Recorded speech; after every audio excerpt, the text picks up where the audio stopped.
Joining us in studio this morning is Mayor Richard Strick. Mayor, good morning. Hey, good morning, Monte. How are you today? I am doing great. And first of all, before we get to our guest that you brought along with you today, great job on the State of the City address. And that was fantastic. I got a call from a couple of people that said you sounded great and that they heard you on air here. We rebroadcast you at 4 o'clock in the afternoon and also on our sister station, Z103.us, Z Country. So you were appearing all over the air yesterday with the State of the City deal. Well, excellent. I'm glad you could make me sound good, Monte. Well, no, you did that all on your own. That had nothing to do with me. I was just the guy pushing the buttons. So people say I push their buttons, so there you go. But let's get a little bit about what's going on this morning and what we're going to cover here today. Yeah, well, this morning we've got a great opportunity. We've got him in the studio with us, Dr. Matt Frieger, who's the public health officer for the County of Huntington and has been helping coordinate county-led efforts to lead the community through everything we've been dealing with COVID-19 and also looking forward to some upcoming public health matters as well. All right, so we'll let him step up to the Matt. Good morning and welcome into the studio this morning. Appreciate you coming down here. Absolutely, happy to participate and talk about COVID. Well, you're a good sport. This was kind of a last minute change, but we're going to talk about that. So let's get started on it and kind of what that's looked like and what it may look like. Yeah, we're seeing. What we've seen across the country as Omicron, the variant, has hit Huntington County over the last month, we're now really decreasing our case counts, and our numbers are lower than they were even throughout the whole fall. So we're getting back to some really low levels of infection, which is it's good to see, and that's very promising. We are hoping that continues to be the case throughout spring, summer, which would mimic what happened last year. Yes, because, and it is scary because that has affected us by and large as a community with so many people getting it that where their numbers were maybe a little lower before. Yeah, so, we saw huge numbers. Yeah, we had a big wave of infection in September, we had a big wave in November, and then we had a really big wave in December. And so, a lot of people were being affected, a lot of sickness. We saw hospitalizations in a significant way, and even just people getting anything from a sinus infection all the way to weeks of infection and symptoms, all the way to months of an infection and symptoms. And so it's been really difficult for some people.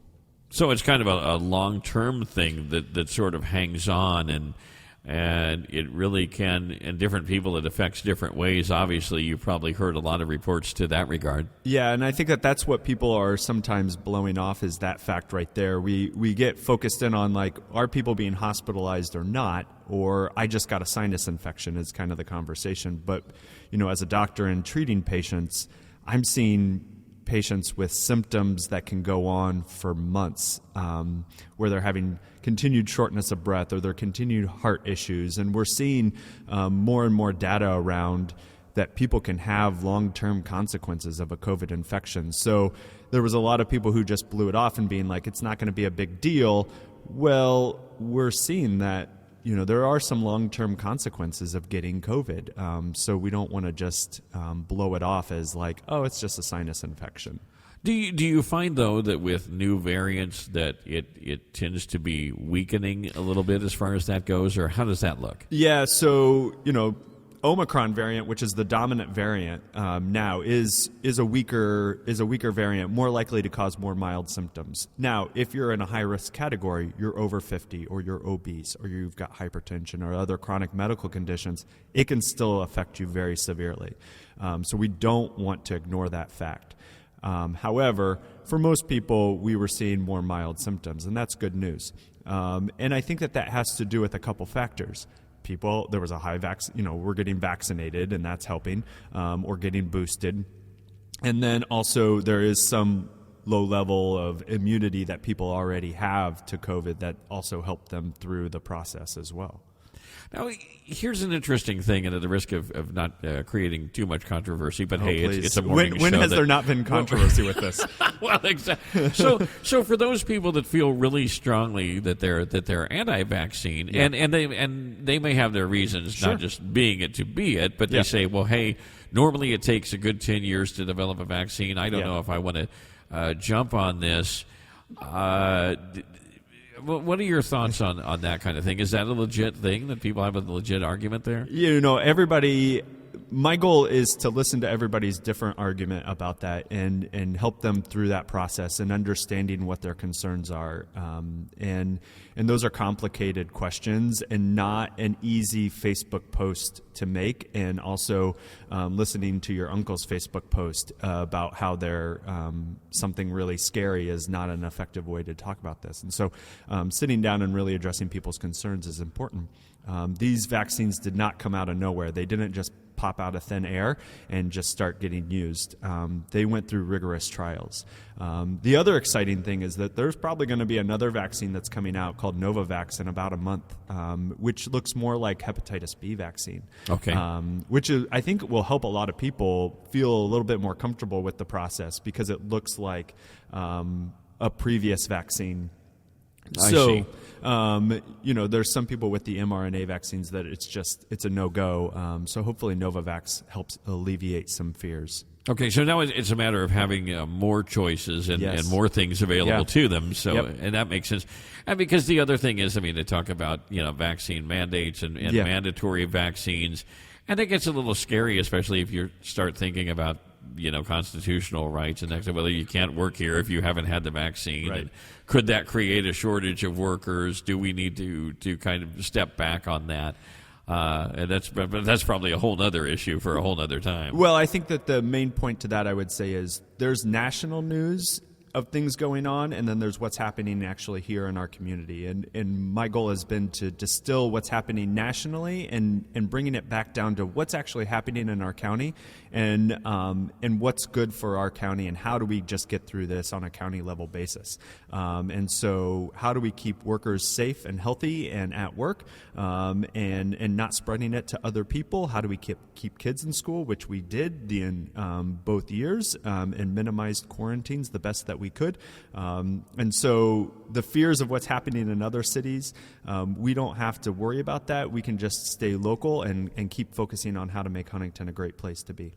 True, and that makes perfect sense. And I think one of the things I know from having had COVID myself, we talk about the different physical symptoms, but I don't know if you've heard reports of this, but some of those are mental, like almost a feeling of depression or woefulness. I know for me that was the physical symptoms were less than the feeling bummed out all the time, and I was so glad when my few days with feeling that way were over with. Yeah, I'm a happy-go-lucky kind of guy, but not those few days. I was like, oh boy. Yeah, people are like, oh, it's just the flu. Well, we've had 100 years of evidence and studying about influenza and knowing how it affects the body. But with this coronavirus, we haven't had that amount of time to understand it. And so we're learning a lot about how it can affect your body and cause this kind of inflammatory process in your body. And that causes a lot of issues. And especially if you kind of have some underlying health issues, it can really affect you very significantly. And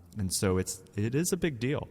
Well, it really is. But you mentioned, if you're with the risk factors, you had over 50 and obese, and I went, uh-oh. Sorry. I mean, I'm both. Here, watch this microphone while I run down and get a donut. Yes, exactly. But you're right. So many people can be affected. We do have to be careful about that, and there are those that prefer the holistic method of treating this, and we can't discount that as well because there are some great plant life and other things that can definitely benefit our system. But overall, do you think we're going to see a definite, if not a complete eradication of it, a major slowing down of it? Yeah, so, when you use the eradication term, that's a very scientific term that we would say that's not possible with this virus, that would be really, really difficult. So there's going to be some seasonality to it where we keep seeing it come. And what I'm trying to say is, right now, are we doing really good? Yeah. Are we going to see COVID again in the fall? Yeah. You're going to see infection happen again. And so it's more about addressing those people who are high risk and making sure that they get vaccinated, or do they need to get a booster come fall, and really kind of understanding that. And that also, the other great thing is that we have good therapeutics to treat COVID now. We know how to treat people in the hospital much better. There's the monoclonal antibodies, there's pills, there's other things that we know that also makes this less of a public health issue and more of an individual decision and issue. Now, will those pills be available as over the counter, or will that have to be a prescription situation? Prescription. Okay, Yeah. Okay. Just wanted to check, because you never can tell about these kind of things. Right, yeah. And then the other aspect of this is, how do we make people who are high risk less high risk, right? So how do we start talking in our community about things that make us more susceptible, like obesity and tobacco use and substance abuse and those things? And that's where the public health department wants to move to, is how do we address these things so that COVID is not affecting us, because we're a healthier population. Yes, and it's interesting that it used to be more expensive to buy junk food, and now it seems to be more expensive to buy the organic stuff. Totally. And so maybe even putting together subsidies that would help subsidize the organic food growers. Yeah. And things of it, instead of all the high fructose syrups and things like that out there. Right. And understanding that maybe you pay a little bit more in the front end to eat healthier, but in the long term, you're keeping your costs down because you're not incurring healthcare costs because you're a healthier person.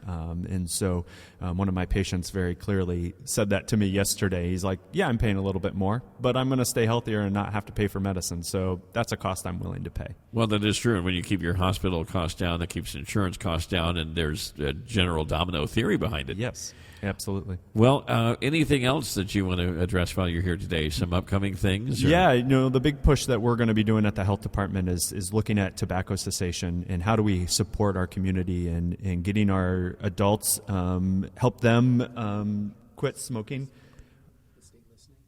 And then also in addressing vaping issues in our youth. And then we know that the Health Commission from the state is coming on March 11th to the public library at 11 a.m. And they're trying to address how do we make the public health departments in our counties more robust or more effective. So we're excited for them to come and listen to people from Huntington County talk about what they feel needs to happen with public health. All right. Well, maybe we could get you back in upcoming weeks to talk about cessation, programs like that, and especially vaping. That's an interesting one. We could do a whole other program on that. Yeah, absolutely. Okay. Well, Matt, thank you so much for taking some of your time to come by and hang out with us this morning. Yeah, happy to help.